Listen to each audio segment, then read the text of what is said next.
Astronauts, and I won't listen to their words, 'cause I like birds. This is Between Two Birds. I'm your host, Ben Young, with co-host Sean Ferruta. Today's top stories concern the events unfolding in Ferguson, Missouri. Last night, again, in suburban St. Louis, police in Ferguson, Missouri, once again had to put down and head off violence in the streets following the shooting days ago of a young unarmed black man who was supposed to head off to college this week. The most frightening thing about this is not the fact that an unarmed man was shot, but how ignorant the mayor of Ferguson is. There's not a racial divide in the city of Ferguson. According to whom? Is that your perspective, or do you believe that that is the perspective of African Americans in your community? That is the perspective of all residents in our city. Seen this kind of frustration or tension between the races. I've always been proud to say that to people. I know we've always gotten along, and I know our community still gets along very well. No racial divide. No place on earth in history has had no racial divide. It's a part of human nature. You're telling me Ferguson, Missouri, a state in the South, has no history of racial divide? In 1896, the Supreme Court ruled in the court case of Plessy v. the city of Ferguson that they would legalize this racial segregation. You told me that the mayor of Ferguson doesn't know about this? Okay, fine. Well, excuse the mayor, okay? Maybe he didn't pay attention in his U.S. history class. But to see racial division, all he has to do is look outside. Time's fast. They see these dreads and they, I'm young, I'm black, they see these dreads and, that's an automatic flag, depending on the cop you're dealing with. Our friend here is correct. If you're African American descent, you are 600% more likely to be stopped. These corrupt, racist police are now patrolling Ferguson, trying to preserve the peace. Okay, here's an example of one of these police officers. My hands are up, bro. My hands are up. Hands up. Come on, raise and point. Raise and point at civilian. Hands up. I will fucking kill you. Get back. Hands up. Get back. Get back. What's your name, sir?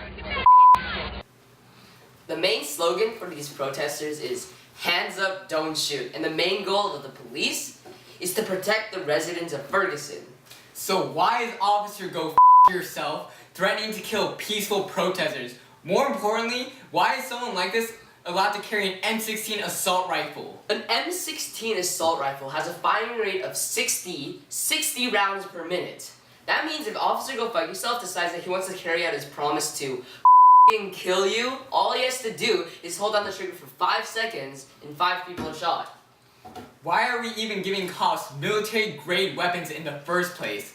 Well, it's obvious that the police hasn't changed since the civil rights period, but what has changed is the weapons they possess. Instead of being armed with hoses and water pistols, they have M16 and mine-resistant vehicles. You could say that escalated quickly. You might ask, why has this militarization occurred in the first place? Well, most of it was in response to the war on drugs and 9/11, to battle terrorists and drug lords. But obviously, the unarmed citizens of Ferguson are not terrorists or well-armed drug lords. Bradley Boko, a Washington Post journalist, calls these examples the rise of the war cop. That is, the increasing tendency of some local police forces to rely on military-style gears and tactics, even in situations that appear devoid of any real threat to officer safety. I guess the police just got bored and decided to play dress-up, and that's all this really is. Boys with toys. Very dangerous toys. An estimated 600 police departments have received mine-resistant, ambush-protected vehicles, which are tanks built to withstand armor-piercing roadside bombs. Last time I checked, the road wasn't a minefield. And the police might not realize this, but they aren't ground troops fighting in Afghanistan. Not only has the Pentagon's 1033 program given officers these vehicles, but also 14,000 bayonets, which have been distributed across the country. Because, when you have big guns, you might as well stick giant knives on the barrels for some shock factor. Well, at least the police haven't lost any of their toys, right? They've been responsible.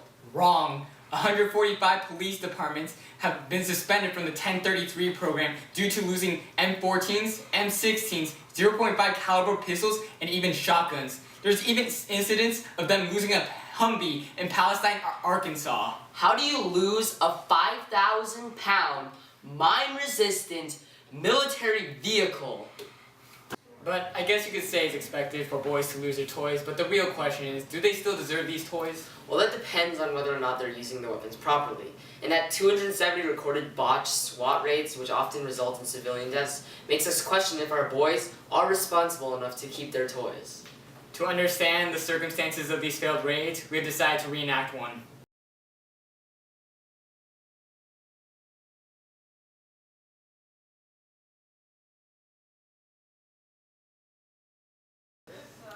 Did you see the look in that boy's face? Screw the boy, the dog! The unfortunate truth about that reenactment is the accuracy of it. After reading several case files, we had determined that that was the most accurate representation we could have created. We, however, believe that not all police are like this. Cops are meant to protect us from the threats in our community. Not all cops disregard the rights of the press. To prove this, and their nobility, we send you live footage from Ferguson.